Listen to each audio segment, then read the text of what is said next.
আসসালামু আলাইকুম বন্ধুরা, ডিম, তেল, ইনো, ভ্যানিলা এসেন্স ছাড়াই খুবই সহজে প্রেসার কুকারে বানিয়ে ফেলুন নরম তুলতুলে স্পঞ্জি সুজি কেক।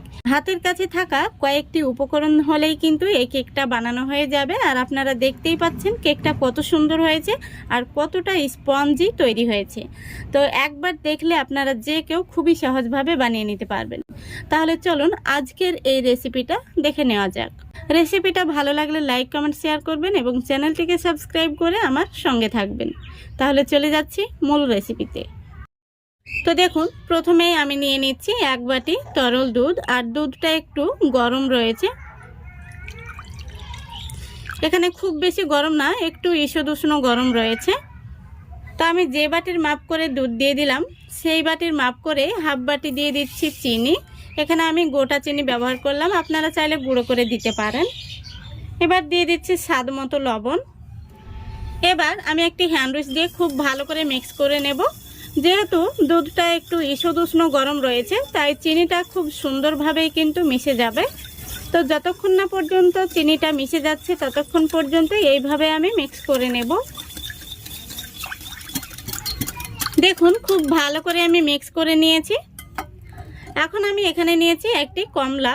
এই কমলা লেবুটাকে আমি একটু গ্রেট করে নেব, সামান্য করে আমি গ্রেট করে নেব। এই উপরের খোসাটা, ভেতরের সাদা অংশটা যেন না আসে সেইভাবে একটু হালকা করে গ্রেট করে নিতে হবে।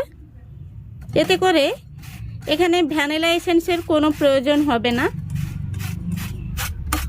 তো দেখুন, এখানে আমি সামান্য পরিমাণে লেবুটা গ্রেট করে নিয়েছি। তো দেখুন, আমি লেবুটা গ্রেট করে দেওয়ার পরে খুব ভালো করে মিক্স করে নিয়েছি।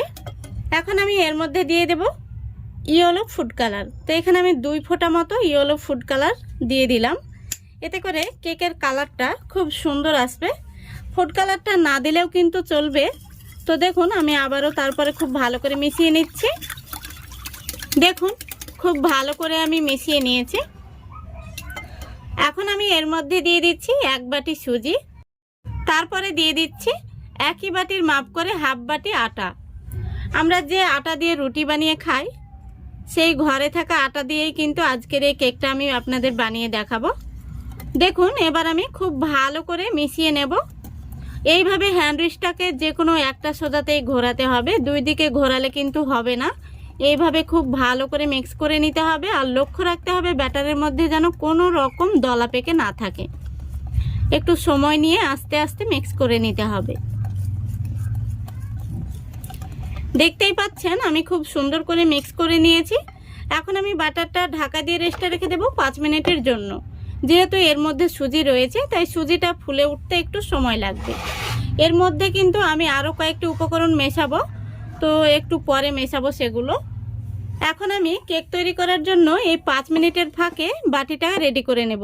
তো দেখুন, এখানে কোনো রকম কেক মোল্ড ছাড়াই ঘরে থাকা স্টিলের বাটিতে কিন্তু আপনারা খুবই সহজে কেকটা বানিয়ে নিতে পারবেন। তো দেখতেই পাচ্ছেন আমি একটা স্টিলের বাটি নিয়েছি। বাটির মধ্যে দিয়ে দিচ্ছি সামান্য পরিমাণে সাদা তেল। দেখুন, এবার আমি একটি ব্রাশ নিয়েছি। ব্রাশ দিয়ে খুব ভালো করে তেলটাকে বাটির মধ্যে লাগিয়ে নিতে হবে। আপনাদের হাতের কাছে ব্রাশ না থাকলে আপনারা হাত দিয়ে খুব ভালো করে তেলটাকে লাগিয়ে নেবেন। দেখতেই পাচ্ছেন আমি বাটির মধ্যে তেলটা লাগিয়ে নিয়েছি। এখন আমি এই বাটির মাপ করে একটি সাদা কাগজ কেটে নিয়েছি, এই কাগজটা বসিয়ে দিচ্ছি। তারপরে কাগজের উপরেও একটু আমি তেল ব্রাশ করে নিচ্ছি। দেখুন, খুব সুন্দরভাবে আমি বাটিটা রেডি করে নিয়েছি। এখন আমি এটাকে একটা সাইডে রেখে দিচ্ছি। এখন আমি ব্যাটারটা দেখে নেব। দেখুন, ব্যাটারটা কিন্তু অনেকটাই ঘন হয়ে গেছে। সুজিটা খুব সুন্দরভাবে ভিজে গেছে। ডিম, দই, ইনো ছাড়াই কেকটা কিন্তু একদম নরম তুলতুলে এবং স্পঞ্জি তৈরি হবে। সেই গোপন টিপসটা এখন আমি আপনাদের বলে দেব। তো দেখুন, এখানে আমি একটি বাটির মধ্যে 1 চা চামচ মতো পাতিলেবুর রস নিয়েছি। এখন আমি এই পাতিলেবুর রসের সঙ্গে দিয়ে দেব 1 চা চামচ মতো জল। এখন আমি এই লেবুর রস আর জলের মধ্যে দিয়ে দেব 1 চা চামচ বেকিং পাউডার আর দিয়ে দেব হাফ চা চামচ বেকিং সোডা। এখন আমি এই সবগুলো উপকরণ খুব ভালো করে একটি চামচ দিয়ে মিশিয়ে নেব। তো বন্ধুরা, এই গোপন টিপসটা আপনাদের কেউ কিন্তু বলে না। দেখুন, এইভাবে যখন আপনারা একটি বাটির মধ্যে বেকিং পাউডার আর বেকিং সোডা এবং পাতিলেবুর রস মিশিয়ে নেবেন, তখনই দেখবেন খুব সুন্দরভাবে কিন্তু এটা ফেনা ফেনা হয়ে যাবে। আর এইভাবে মিশিয়ে নেওয়ার পরে এই মিশ্রণটি যখন কেকের ব্যাটারের মধ্যে দিয়ে দেবেন, তখনই কিন্তু এই কেকটা একদম স্পঞ্জি আর নরম তুলতুলে তৈরি হবে। এখন আমি কেকের ব্যাটারের সঙ্গে খুব ভালো করে মিশিয়ে নেব। দেখতেই পাচ্ছেন খুব সুন্দরভাবে কিন্তু আমি মিশিয়ে নিয়েছি। এখন আমি এর মধ্যে দিয়ে দেব কিছু টুটি ফ্রুটি আর কিশমিশ।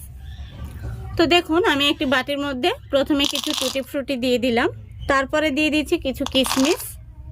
এবার আমি এর মধ্যে দিয়ে দিচ্ছি 2 চামচ আটা।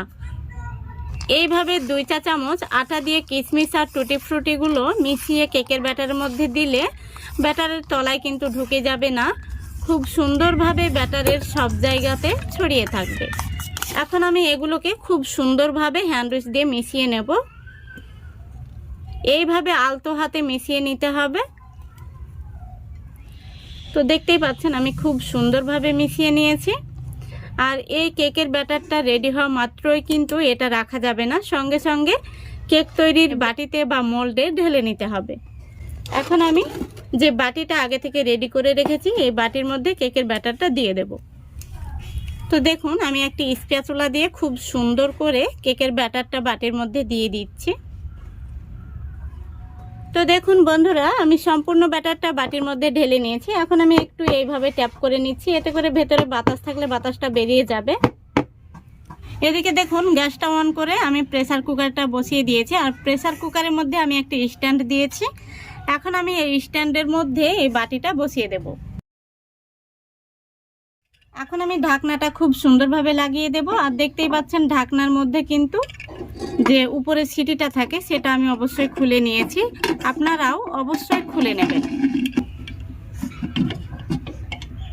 তো দেখুন, আমি ঢাকনাটা খুব সুন্দরভাবে লাগিয়ে দিয়েছি। আর গ্যাসের ফ্লেমটা কিন্তু এখন হাইতে রয়েছে। তো হাই ফ্লেমে রেখে আমি প্রথমত 5 মিনিট জাল করে নেব, যাতে প্রেসার কুকারটা খুব ভালোভাবে গরম হয়ে যায়। 5 মিনিট পর আমি একদম লো ফ্লেমে রেখে পুরো 20 মিনিট জাল করে নেব। তো আমাদের কেকটা হতে কিন্তু পুরো 25 মিনিট সময় লাগবে, তাহলে কেকটা কিন্তু খুব সুন্দরভাবে হয়ে যাবে। তো ফিরে আসছি পুরো 25 মিনিট পর। দেখুন বন্ধুরা, এখন 10 মিনিট হয়েছে। এখন আমি প্রেসার কুকারের ঢাকনাটা খুলে উপর থেকে কয়েকটা এইভাবে খেজুরের টুকরো আর কিশমিশ দিয়ে দিচ্ছি। দেখুন, কয়েকটা কিশমিশ আর খেজুরের টুকরো দিয়ে দিয়েছি। এখন আমি আবারও ঢাকনাটা দিয়ে দিচ্ছি। তো 10 মিনিট হয়েছে, আমি আরও 15 মিনিট জাল করে নেব। সম্পূর্ণভাবে কেকটা হয়ে যাবে, তারপর আমি ফিরে আসছি। দেখুন বন্ধুরা, পুরোপুরি 25 মিনিট হয়ে গেছে। এখন আমি প্রেসার কুকারের ঢাকনাটা খুলে দেখে নেব কেকটা কেমন হয়েছে। খুবই সাবধানে খুলতে হবে, কেকটা যেন ভেঙে না যায়। আলহামদুলিল্লাহ, দেখুন কেকটা কত সুন্দর হয়েছে। এখন আমি একটি কাঠি নিয়েছি, কাঠি দিয়ে দেখে নেব কেকটা কেমন হয়েছে। দেখুন, কাঠিটা কিন্তু একদম পরিষ্কার বেরিয়েছে, তার মানে কেকটা সম্পূর্ণভাবে হয়ে গেছে। এবার বাটিটাকে আমি বের করে ঠান্ডা করে নেব। ঠান্ডা করার পর আমি আপনাদের দেখাবো কেকটা কেমন হয়েছে। আশা করি দেখতে পাচ্ছেন, দেখুন কেকটা কতটা ফুলকো হয়েছে। দেখুন বন্ধুরা, কেকটাকে আমি কিছুটা ঠান্ডা করে নিয়েছি। এখন আমি কেকটাকে বের করে নেব।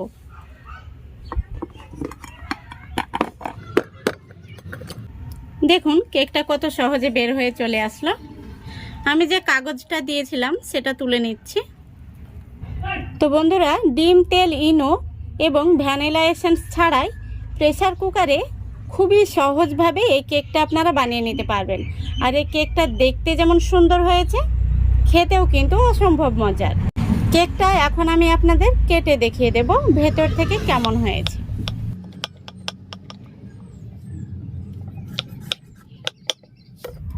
দেখুন কেকটা আশা করি দেখতে পাচ্ছেন কত সুন্দর হয়েছে।